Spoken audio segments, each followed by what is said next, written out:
देखिएगा, दिल्ली के अंदर कोवैक्सीन तो 18 से 44 ईयर के बीच में ख़त्म हो गई है। कोविशील्ड भी जो दूसरी वैक्सीन है वो भी जल्द 2-3-4 दिन में ख़त्म हो जाएगी। जो ये कहना कि भी ग्लोबल टेंडर के थ्रू ये आसानी से मिल जाएगी, मुझे तो पहली बात तो ये समझ नहीं आ रही कि हिंदुस्तान में जब वैक्सीन बन रही है 6.5 करोड़ डोजेज विदेशों में भेज दी, यानी ग्लोबली भेज दी। ग्लोबल टेंडर का मतलब होता है पूरे विश्व से। अब कहते हैं हम तो बेच रहे हैं, अब तुम खरीद लो। भाई देश के अंदर 6.5 करोड़ आपने बेची, सस्ते रेट में बेची, अब कहते हैं महंगे रेट में खरीद लो। कोविशील्ड का रेट केंद्र सरकार के लिए 150 रुपये, राज्य सरकार के लिए 300 रुपये और प्राइवेट के लिए शायद 400 रुपये। कहते ग्लोबल टेंडर करो और 150 रुपये में जो केंद्र को मिलती है, राज्य को 300 मिलती है, चाहे आप 600 में ले लो, 1000 में ले लो, 2000 में ले लो। मतलब समझ नहीं है कि देश का पैसा इससे बर्बाद होगा या होगा नहीं होगा। एक कंपनी बनाने वाली कंपनियां तो लिमिटेड है, खरीदार अलग अलग 20 हो गए। मैं आपको छोटी सी बात बताता हूँ। अगर आप एक परिवार हैं, बड़ा परिवार है, और आप सबको कुछ सामान चाहिए तो घर में से एक को नॉमिनेट करके इकट्ठा खरीदते हो ना। ज़्यादा खरीदने से सस्ता मिलता है, आपकी परचेजिंग पावर होती है, आपकी चीज़ से दबते हैं। क्या देश के सारे राज्य अलग अलग खरीद लो, होगा क्या? दिल्ली भी ग्लोबल टेंडर करेगा, छत्तीसगढ़ भी करेगा, महाराष्ट्र भी करेगा, यूपी भी करेगा। बेचने वाली कंपनी कौन? वही 4-5 कंपनी बेचने वाली, 3-4-5 हैं। उन्हीं कंपनी के पास सारे चले जाएंगे। कंपनी कहेगी मैं तो महंगा कर देती हूँ, मैं देता ही नहीं। हम कहेंगे जी एक को उन्होंने रेट दे दिया, मान लो 1000 रुपया, कोई ना कोई राज्य कह देगा हाँ जी मैं 1000 में भी ले लेता हूँ। तो इसमें मतलब लॉजिक क्या? दूसरा मैं आपको छोटी सी बात बताना चाहता हूँ। आप हिंदुस्तान से बाहर कहीं चले जाओ, अगर हिंदुस्तान से बाहर अगर दूतावास होगा, एम्बेसी होगी, तो भारत सरकार की होती है, किसी राज्य की नहीं होती। भारत सरकार ने हाथ खड़े कर दिए कि जी आप खुद खरीद लो। हमने कहा था वैक्सीन के रेट फिक्स किए जाएं और सबको दी जाए। अगर प्रोक्योर करने, ग्लोबली प्रोक्योर सेंट्रल गवर्नमेंट करके दे। और आसान रास्ता बताया था हमने, तो और भी आसान रास्ता बताया था कि जो ये वैक्सीन इंडिया में बन रही है इसका फॉर्मूला सबके साथ शेयर कर लो। अच्छा, ये बताइए कि ग्लोबल टेंडर अगर आप लोग अभी निकालते ही हैं तो उसमें कौन कौन सी कंपनी हिस्सा ले सकती है? वही 3 कंपनी जो हमारे पास है? अभी तक तो 3 ही वैक्सीन अप्रूव्ड है, कोवैक्सीन, कोविशील्ड और स्पुतनिक। मोस्ट लाइकली वो 3 ही पार्टिसिपेट करेंगी। अच्छा। जब तक किसी को अलाउड नहीं करेंगे तब तक तो करेंगे नहीं। मतलब वही कंपनियां जो कि हमने उनको पहले ही कह दिया कि दे दो, और उन्होंने कहा कि अभी हम नहीं दे सकते, केंद्र सरकार बताएगी तो देंगे। देनी तो उन्होंने केंद्र सरकार से पूछ के ही है ना। ग्लोबल टेंडर करने से क्या दे देंगे वो? कोवैक्सीन है, कोवैक्सीन को हमने बिना टेंडर के दे तो दिया ऑर्डर, अब दे दो हमें, कहते नहीं कौन सरकार से पूछ के देंगे। कोविशील्ड को भी दे दिया हमने, दोनों को 67,50,000, 67.5 लाख का ऑर्डर दिया, पर दोनों ने कह दिया भी केंद्र सरकार बताएगी तो दे देंगे, नहीं तो नहीं देंगे। अच्छा, एक ये भी कहा जा रहा है कि राज्यों की ये मांग थी कि ग्लोबल टेंडर की इजाज़त दी जाए, हमें खुद खरीदने की इजाज़त दी जाए। कई राज्यों के द्वारा ये मांग की गई थी और इसलिए 19 अप्रैल को इस तरह का ये फैसला लिया गया।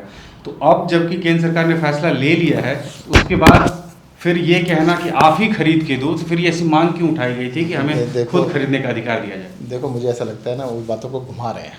अच्छा, इसे ना राजनीति का मतलब प्रकाष्ठा ही कहेंगे। केंद्र सरकार किस लिए होती है? वैक्सीन कोई ऐसी चीज़ नहीं कि हज़ारों कंपनियां बना रही हैं या किसी से भी आप ले लो, किसी भी रेट में ले लो। टेंडर करने का प्रोसेस का मतलब ये होता है कि कम से कम कीमत में चीज़ों को लिया जा सके। टेंडर का प्रोसेस का मतलब ये ना कि महंगी से महंगी ली जा सके। भाई कोवैक्सीन का आपने, कोविशील्ड का रेट 300 रुपये फिक्स किया राज्य सरकार के लिए, टेंडर का मतलब तो 1000 रुपये में ले लो आप। वही कोविशील्ड जो इंडिया में बनती है वो तो कई देशों में बना रहा है। सेम कोविशील्ड वैक्सीन मेरे अंदाज से 18-20 देशों में बन रही है। वो किसी और देश से टेंडर कर देगा कि यहाँ पे तो 300 में, हम आपसे 1000 रुपये में दूंगा आपको। फिर क्या होगा? भाई केंद्र सरकार को अपना रोल तो निभाना चाहिए। ये क्या मतलब हुआ कि हम हाथ खड़े कर रहे हैं जी हम नहीं करेंगे? और वैसे बता दूं, हमने जो भी डिमांड रखी, पहले तो उन्होंने मजाक बनाया उसका, कहते हो ही नहीं सकता। जैसे मुख्यमंत्री जी ने कहा था, अरविंद जी ने कहा कि भाई 45 साल से ऊपर वाले सबको लगा दो। खूब शोर मचाया बीजेपी ने, खूब शोर मचाया, लग ही नहीं सकती, उनको पता ही नहीं है कैसे होता है। एक हफ्ते बाद कर दी। फिर कहा 18 से ऊपर सबको लगा दो। कहते हैं इनको तो कुछ पता ही नहीं है, कुछ भी कहते रहते हैं। फिर 18 से ऊपर कर दी। अब हमने 2-3 चीज़ें कही हैं। एक तो ये कहा है कि जो वैक्सीन बनाने का फॉर्मूला है, हिंदुस्तान के अंदर सबसे ज़्यादा पूरे वर्ल्ड के अंदर मैन्युफैक्चरिंग कैपेसिटी है वैक्सीन की।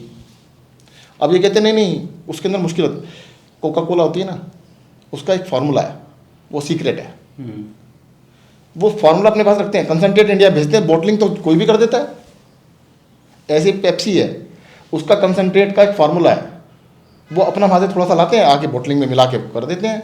ऐसी वैक्सीन को जो मैंने आप फार्मूला शेयर कर लो ना, या उनको कंसंट्रेट दे दो कि भाई वो अपना बना के बॉटलिंग प्लांट की तरह से कर देंगे। बहुत बड़ी कैपेसिटी है हिंदुस्तान के अंदर। कहते नहीं इसको कर नहीं सकते, हाँ नहीं कर सकते कि रिसर्च नहीं कर सकते ना, रिसर्च तो हो गई। जब रिसर्च का पार्ट कंप्लीट हो चुका, इमरजेंसी यूज़ के लिए वैक्सीन आपने अलाउ कर दी, तो उसको रीपैकेजिंग या उसको दोबारा से मैन्युफैक्चरिंग करने की अलाउ क्यों नहीं कर रहे हैं?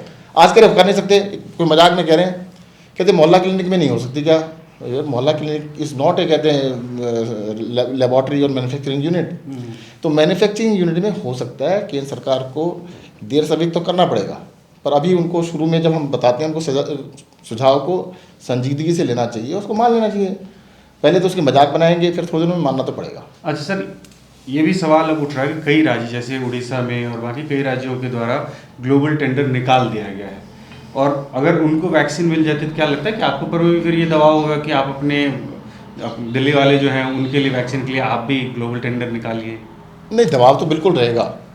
अगर केंद्र सरकार कहती है हम करेंगे ही नहीं, उन्होंने हाथ खड़े कर दिए, तो फिर हम भी करेंगे। अच्छा, और कितना करीब लग रहा है कि एक्स्ट्रा बर्डन उससे आप लोगों के ऊपर में पड़ जाएगा? जैसे आप कह रहे हैं कि ग्लोबल टेंडर निकालेंगे तो रेट कुछ भी हो सकता है, सेम कंपनी दूसरे राज्य से या दूसरे स्टेट्स के जरिए अप्लाई कर दे और ज़्यादा कीमत मांगे। कई गुना हो सकता है, कई गुना हो सकता है।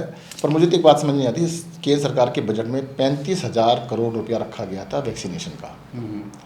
इस देश में अगर 130 करोड़ लोग हैं और मान लीजिए 100 करोड़ की वैक्सीनेशन करनी है, और 150 रुपये के हिसाब से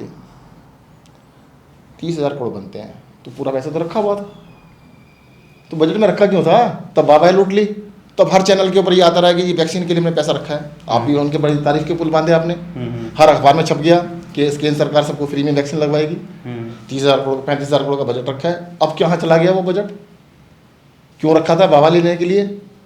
भाई क्रेडिट तो ले लिया, अब जब लगाने की बारी है कि तुम खुद देख लो, हम नहीं लगा रहे। अच्छा सर, आप लोगों के बारे में ये कहा जा रहा है कि आप लोगों ने तो वैक्सीन के लिए सिर्फ 50 करोड़ रुपया ही रखा था, इसकी क्या सच्चाई, क्या आप लोग वो कह रहे हैं? देखिएगा, हमने इसलिए रखा था, बजट प्रोविजन करना होता है, हेड बनाना होता है। केंद्र सरकार ने 35,000 करोड़ रखे, तो हमने कहा सबको देंगे, पर हमको इनका पता था कि ये कुछ भी कर सकते हैं बाद में। इन्होंने बहुत सारी, जब पिछली बार लॉकडाउन लगा था, 5 लाख करोड़ का पैकेज, 20 लाख करोड़ का पैकेज निकाला, और उसमें 20 रुपये नहीं दिए किसी को। तो हमें ये डर भी था कि 35,000 करोड़ ये सिर्फ वाहवा लूटने के लिए, कल को उतना ना दें। तो हमने टोकन अमाउंट 50 करोड़ का रखा था, तो हमने 600 करोड़ पास कर दिए।